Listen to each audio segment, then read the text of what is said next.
بسم اللہ الرحمن الرحیم فتلقى آدم من ربه كلمات فتاب عليه إنه هو التواب الرحيم. فتلقى آدم من ربه كلمات فتاب عليه إنه هو التواب الرحيم.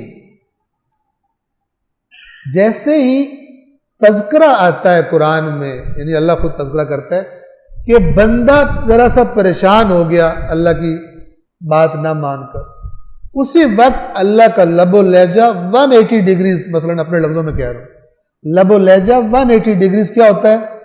چینج ہو جاتا ہے، اور فوراً ڈھیر سارا پیار، ڈھیر ساری رحمت، ڈھیر ساری امیدیں، ڈھیر سارے اجر، اصلاً جیسے اللہ کو یاد ہی نہیں ہے اس نے پہلے کیا کیا.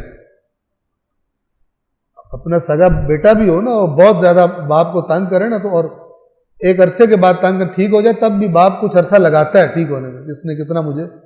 اللہ ایک سیکنڈ بھی نہیں لگاتا، ایک سیکنڈ بھی نہیں لگاتا.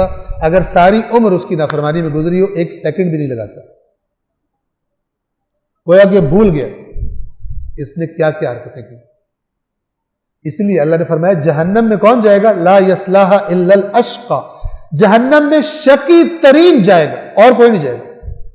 تو میں سوچتا تھا کہ شقی ترین تو بہت بڑا مجرم ہونا چاہیے، لیکن پھر خیال آیا کہ اس سے بڑا شقی کون ہے کہ جو ساری عمر اللہ کا کھائے اور ساری عمر اس کے پاس کتنے سال ہوں توبہ نہ کرے، اس قدر نمک حرامی کرے اللہ کی. اس سے بڑا شقی کون ہے؟ ٹھیک ہے نا. اگر کوئی نوکر کہ جس کا مالک اسے تنخواہ بھی دیتا ہو اور بھی دکھ سکھ میں شریک ہوتا ہو، اور اس نے کہا ہو کہ تیرا سب کچھ، اور لوگوں نے دیکھا ہو کہ اس کی ہر ضرورت پوری کرتا ہے، اور وہ نوکر اس کے ساتھ مسلسل نمک حرامی کرے، تو کیا کہیں گے اس کو لوگ؟ یار وہ کتنا اچھا ہے اور تو کتنا بے شرم، کتنا نمک حرام ہے تو، تجھے انسان نہیں کہنا چاہیے، وہ تجھ پر کتنے احسان کرتا ہے اور تو کتنا نافرمان. ایسے کہیں گے نا لوگ اس کو. یہ نمک حرام اور نمک حلال کا لفظ یہی سے نکلا. تو یہ قرآن کا لفظ کیا ہے؟ اشقا جائے گا، شقی ترین جائے گا، جس کو اتنی مہلت ملی اور اس نے اپنے آپ کو صحیح نہیں کیا. اور اللہ پھر کہتا ہے قرآن میں کہ جب وہ چیخیں گے جہنم میں، جو جہنم میں چلے جائیں گے، وَهُمْ يَسْتَرِخُونَ فِيهَا رَبَّنَا أَخْرِجْنَا نَعْمَلْ صَالِحًا غَيْرَ الَّذِي كُنَّا نَعْمَلْ، اے پروردگار ہمیں اس میں سے نکال دے، ہم اب وہ عمل کریں گے جو پہلے نہیں کرتے تھے، پہلے جو خرابیاں کرتے تھے وہ نہیں کریں گے، اب ہم اور عمل، یعنی نیک عمل کریں گے. اللہ کی طرف سے کیا جواب آئے گا؟ اَوَلَمْ نُعَمِّرْكُمْ مَا يَتَذَكَّرُ فِيهِ مَنْ تَذَكَّرَ، کیا ہم نے تمہیں اتنی عمر نہیں دی تھی کہ جس نے ٹھیک ہونا ہو وہ ٹھیک ہو سکتا تھا؟ تمہارا ٹھیک ہونے کا ارادہ ہی نہیں. وَجَاءَكُمُ النَّذِيرُ، اور ہم نے اپنی طرف سے ایک خبردار کرنے والا بھی بھیجا تھا تمہارے پاس. فَذُوقُوا، اب اسی کو چکھو. فَمَا لِلظَّالِمِينَ مِن نَصِيرٍ، اب ظالموں کا مددگار کوئی نہیں، یہاں پر کوئی مدد تمہاری نہیں کی جائے. اب یہ تذکرہ شروع ہوا آدم کی توبہ کا. فَتَلَقَّى آدَمُ مِن رَبِّهِ كَلِمَاتٍ فَتَابَ عَلَيْهِ، اور آدم نے اپنے رب سے چند کلمات سیکھے. فَتَابَ عَلَيْهِ، اور جیسے ہی بولے فٹ اللہ نے توبہ قبول کر لی. کیوں کر لی؟ اب اللہ بھی سب کے لیے کہتے ہیں اِنَّهُ هُوَ التَّوَّابُ الرَّحِيمُ.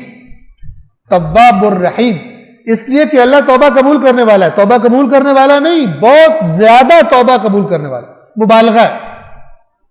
یعنی اردو میں کہوں کہ تمہاری سوچ سے زیادہ توبہ قبول کر. تمہارے ہو سکتا ہے شک ہو کہ میری توبہ قبول ہو سکتی ہے یا نہیں، تمہاری سوچ سے زیادہ توبہ قبول کرنے والا. کرو تو صحیح.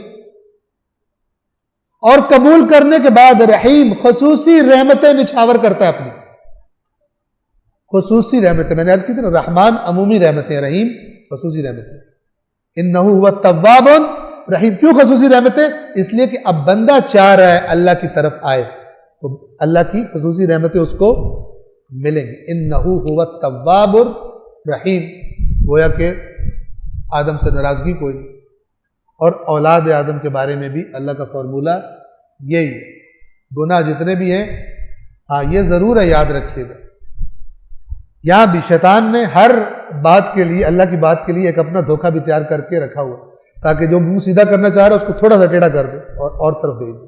یہاں پہ دھوکہ کیا ہے؟ اچھا جتنے بھی گناہ کر لو اللہ معاف کر دیتا ہے، تو پھر ابھی کون سی جلدی ہے توبہ کرنے؟ ٹھیک ہے، ابھی ذرا مزے کرتے ہیں دنیا کے، اور جب تھوڑا تھوڑا کوئی امکان لگا کچھ ہوا تو پھر توبہ کر لیں. اس کو اللہ نے بتایا کہ جب تو گناہ کرتا ہے تو صرف وہ گناہ اس وقت کے لیے نہیں ہے، بلکہ وہ گناہ تیرے اوپر ایک اثر چھوڑتا ہے. اور وہ اثر کیا ہے؟ اس کو کبھی قرآن نے کہا دل کی سختی. دل کی سختی جیسے زمین بنجر، اس میں بیج نہیں اگتا. اچھا، جیسے جیسے انسان گناہ کرتا ہے وہ سختی آتی جاتی ہے، اور اس کا اینڈ اللہ نے کیا بتایا؟ ختم اللہ علی قلوبہم. یہ نہیں کہ تو شیطان کے دھوکے میں گناہ کرتا رہا تجھے پتہ نہیں کب تیرا کینسر آخری سٹیج کراس کر جائے، اور ہوش میں تب آئے کہ جب علاج نہیں ہو سکتا. علاج نہیں ہو سکتا یعنی کیا؟ یعنی تو سوچے گا نہیں، اتنا تو درندہ بن جائے گا، اتنا تو جانور بن جائے گا، تو پلٹے گا نہیں. آپ نے روایات میں سنا ہوگا کہ ایک شخص آیا مثلا امام سجاد علیہ السلام کے پاس، اور اس نے کہا کہ اگر شمر توبہ کر لے، تو قاتل امام حسین ہے، اگر توبہ کر لے تو اللہ معاف کر دے گا. امام نے فرمایا اگر توبہ کر لے تو معاف کر دے گا. توبہ کا دروازہ اتنا بڑا، لیکن وہ توبہ کرے گا نہیں. توبہ کرے گا نہیں. دیکھیں میں نے کہا نا گناہ کا اثر ہوتا ہے. جیسے آپ گولی کھائیں مثلا 10 mg کی، اس کا ایک اثر ہے، 20 mg کی اس کا اثر زیادہ ہے. اس طرح گناہوں کے بھی اثر بھی، چھوٹے گناہ بڑے گناہوں کے اثر بھی زیادہ ہے. قتل امام حسین کتنا بڑا جرم ہے، اس کا اثر اسے توبہ کرنے نہیں دے گا. جانور اتنا بڑا بن گیا یہ حرکت کر کے کہ اس کو توفیق نہیں ملے گی توبہ کرنے. ہاں اگر ہم فرض کر لیں کہ توبہ کر لے، واقعاً توبہ کر لے، تو توبہ کا دروازہ کسی پر جب تک وہ زندہ ہے توبہ کا دروازہ بند نہیں ہوگا. لہذا اللہ تعالیٰ فرماتا ہے کہ کسی کو حق نہیں ہے کہ وہ میری رحمت سے مایوس ہو جائے اس لیے کہ میرے گناہ اتنے زیادہ ہیں، اللہ بھلا مجھے کیسے معاف کرے گا، اور توبہ نہ کرے. اور یہ مہینہ بہترین مہینہ ہے توبہ کرنا. صلوات پڑھیے.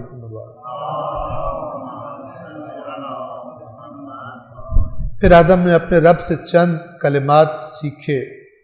کتنی زبردست بات ہے. اب آدم جو ہیں وہ نادم ہوئے، نکل کر جہاں پر تھے وہاں سے نکلے، پریشان ہوئے، اور اب اللہ ایسی ذات ہے کہ اسی کی بات مثلا نہیں مانی اور باہر ہو گئے، اب پریشان ہے. تو اللہ خود ہی ان کو سکھا رہا ہے کہ اگر دوبارہ معاملہ میرے ساتھ مثلا سیٹ کرنا ہے تو پھر کیا ہے، یہ بول یہ بول یہ بول یہ بول. جیسے سورہ فاتحہ اللہ نے بندے کو سکھائی ہے کہ اس طرح سے میرے سے بات کرنا، یہ مجھ سے مانگنا ہے. ہمیں چھوڑا نہیں، ورنہ ہم کبھی بھی ہدایت نہ مانگتے. ہمارا ایک دوست تھا، وہ پولیٹیشین ہے، الیکشن میں کھڑا ہو، تو کم میں حرم معصومہ میں بیٹھا ہوا تھا. اس کا فون آیا، الیکشن ہونے والے تھے، اس کا فون آیا تو میں نے کہا بڑے اچھے ٹائم پہ فون کیا تم نے، میں حرم معصومہ بیٹھوں. کہتا ہو بھائی یار دعا کر میں جیت جاؤں، MP بن جاؤں. تو میں نے کہا یار میں تو آپ کی ہدایت کی دعا. کہتا چھوڑ یار ہدایت کو، میرے الیکشن کی دعا کر. ہر وقت ہدایت کی پڑی رہتی. ہدایت اللہ نے کرنی ہوگی تو کر دے گا، ابھی اس وقت الیکشن سر پہ آ کر واقعاً ایسے. ٹھیک ہے نا کہ وہ اصلاً، لہٰذا اللہ نے کہا کہ جب یہ سورۃ الفاتحہ پڑھو گے اہدنا، ہدایت مانگو. اور نہ تم کہو گے ہمیں الیکشن میں جیتنا ہے تو ہمیں کاروبار میں یہ کرنا ہے، تو ہمارا پیٹ کا درد ٹھیک ہونا ہے، تو ہمارے اولاد ایسی ہونی چاہیے، تو ہمارا کاروبار یہی کرتے رہو گے، ہدایت نہیں مانگو. لہٰذا ایک چیز مانگنے کا حکم دے، وہ کیا ہے؟ اہدنا الصراط المستقیم. صلوات پڑھیے محمد والے. پھر آدم نے اپنے رب سے چند کلمات سیکھ لیے، اور یہ رب کے معنی میں یہ سب کچھ آتا ہے، کھانا دینا، پالنا، جو ضرورت ہے. اب کیسے توبہ کروں وہ بھی جو بتائے، ایکچول جو ضروریات فراہم کرتا ہے مخلوق کو، جس کی بھی ضرورت پڑے اس کو رب کہا جاتا ہے. تو اللہ نے آدم کی توبہ قبول کر لی، بے شک وہ بڑا توبہ قبول کرنے والا مہربان. صدق اللہ العلی العظیم.